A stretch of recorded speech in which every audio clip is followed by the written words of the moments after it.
Disclaimer: this podcast is grown, black, and unapologetically unfiltered. Some episodes may include explicit language, hard truths, or sensitive topics. Because healing, justice, and truth-telling aren't always soft. If you're here to protect your comfort over our realities, this might not be your space. But if you're ready for soul-stirring conversations, political fire, and a voice that flies free, welcome to Black Butterfly Podcast. We don't whisper, we own the mic.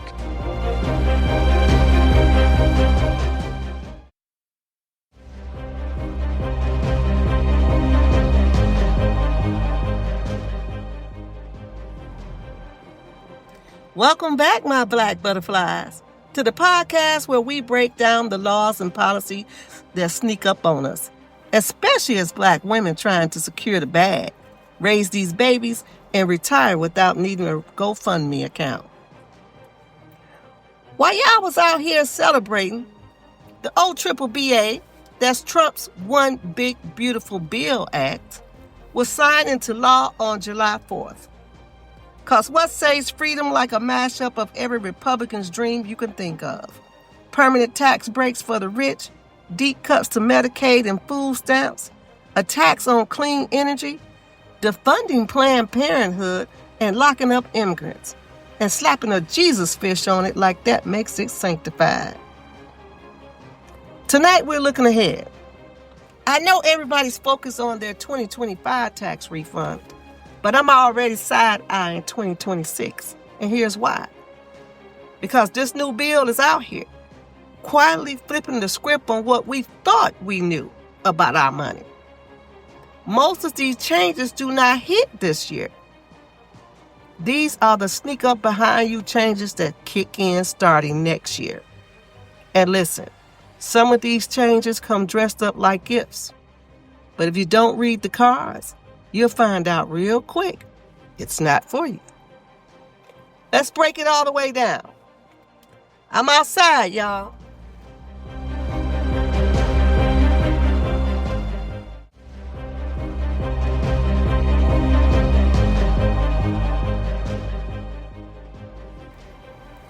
So, they're planning to cut almost $1 trillion from Medicaid. That's Medicaid, not Netflix. Not something you can just cancel and move on. This means more co-pays, more paperwork, and less access to doctors who already barely take Medicaid. And if you miss a check-in or work requirement, boom, no coverage. Who does this hit the hardest? Us. Because we're the ones working jobs with no benefits, raising babies, caring for elderly parents, and still trying to get a pap smear once a year without another GoFundMe account. Imagine telling Nana she got to work 20 hours a week at Walmart just to keep her Medicaid to help manage her diabetes.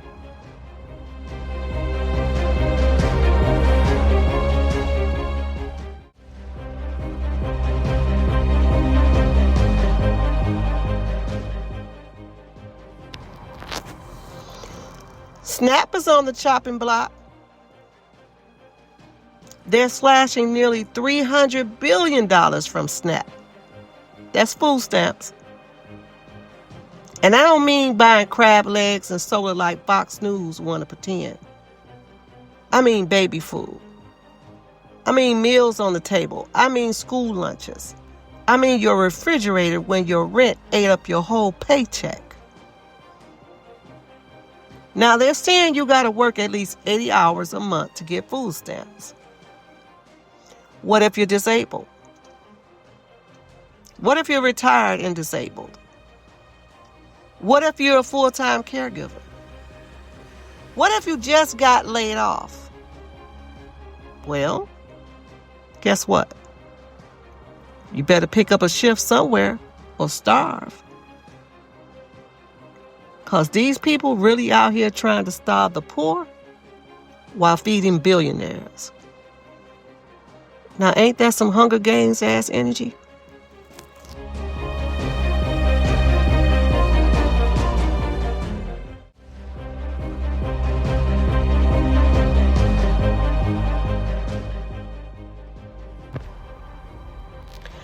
There will be new savings plans that will allow you or your job to put money aside for your kids, up to $5,000 per year.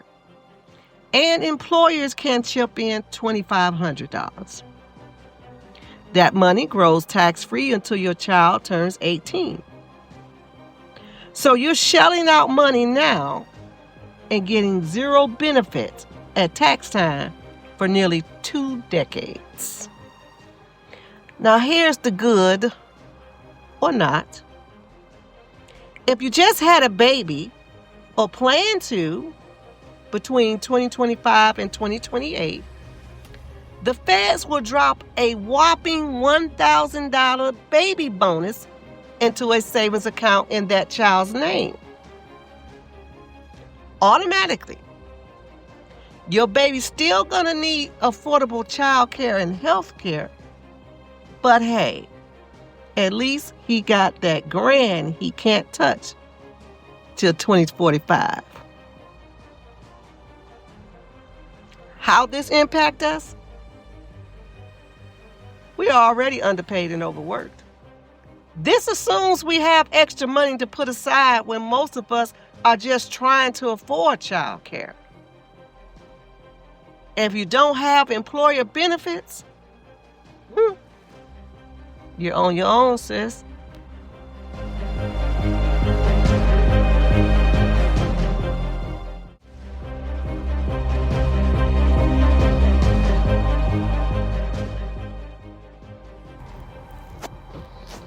Starting in 2026, the tax credit for child care expenses gets juiced up. You can claim up to 50% of eligible expenses, but only if you're making less than $15,000 a year. Most of us fall between $45,000 to $105,000 zone, where the credit drops fast from 35% to 20%. Translation: if you're a working mom, a caregiver, or both, you'll get something, but it won't go far. This helps a little, but don't expect miracles.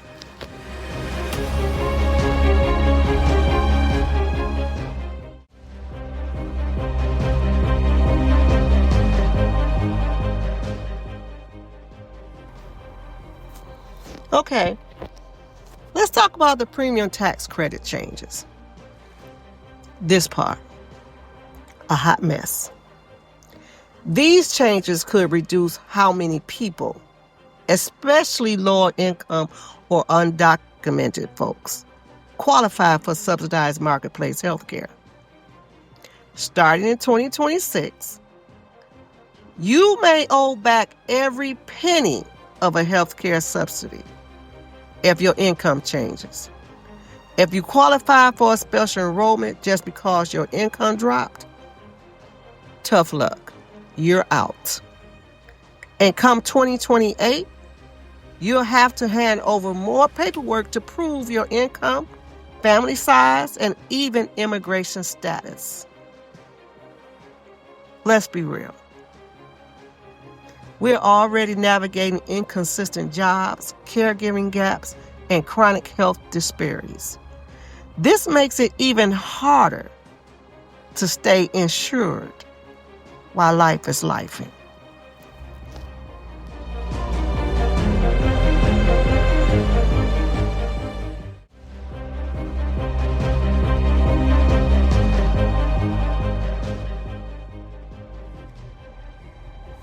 Some silver linings: if your student loans are discharged because of death or disability, you don't owe tax on that amount.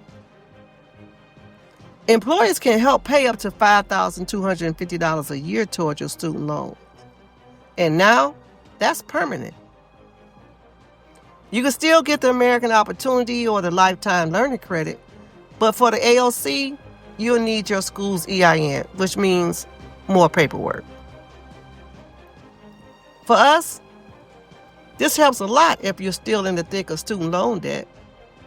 But unless you've got a job that offers loan assistance, sis, Again, you're on your own.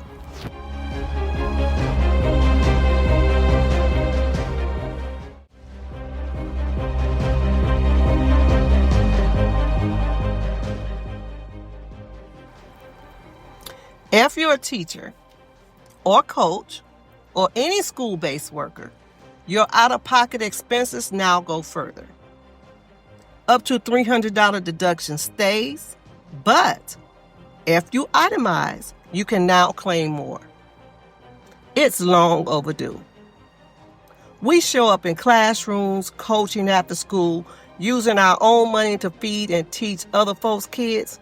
This part, it's a win.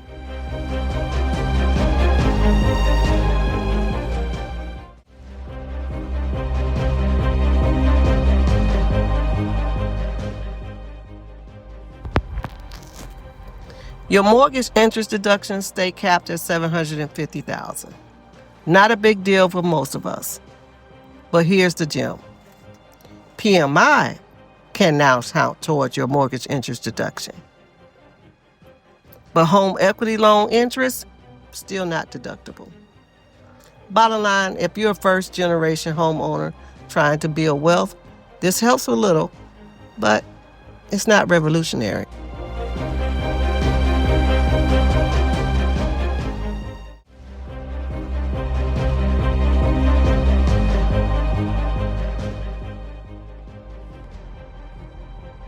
If you got an EV and thinking of installing a home charging station, you better hurry.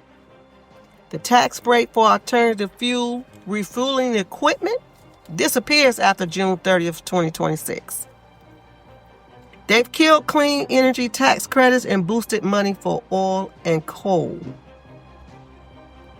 So let me tell you what that means for us.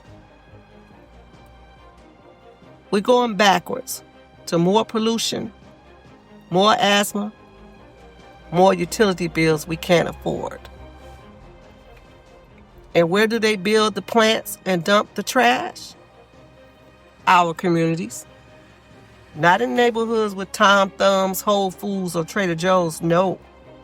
They do it where black, brown, and yellow kids breathe.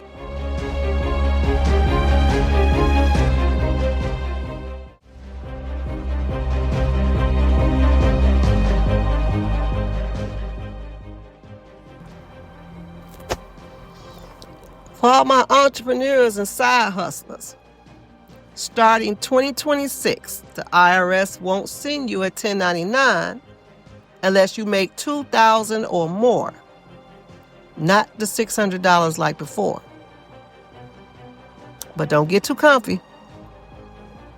You still have to report the income. So babysitters, hairstylists, makeup artists, braiders, Uber drivers, this helps reduce paperwork, but not your tax bill. All those little deductions, job search costs, union dues, unreimbursed employee expenses, permanently eliminated. Who does this hit? Middle-class workers, folks piecing income together, people like us. They talking about no more taxes on tips.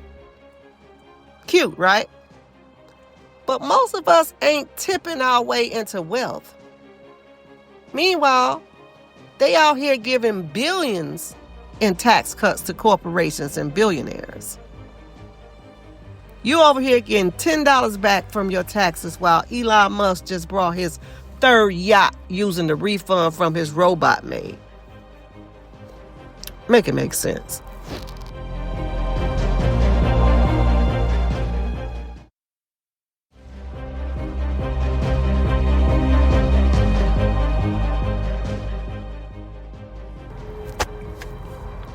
You'll now be able to deduct up to $1,000 in charitable and other cash donations. This includes your tithes without itemizing. Now that's something. But if you do itemize, your deductions get shaved down slightly based on your income. Gambling losses. You can now only deduct 90% of your gambling losses. Which, look, if you're hitting the casino just to pay your rent, we got bigger fish to fry. Disaster losses now permanently limited to federal and some state declared disasters. So unless your basement floods in a storm that the governor signs off on, you're eating that cost. Starting in 2026, sending money to family overseas, get ready to pay a 1% tax on that money order or cashier's check.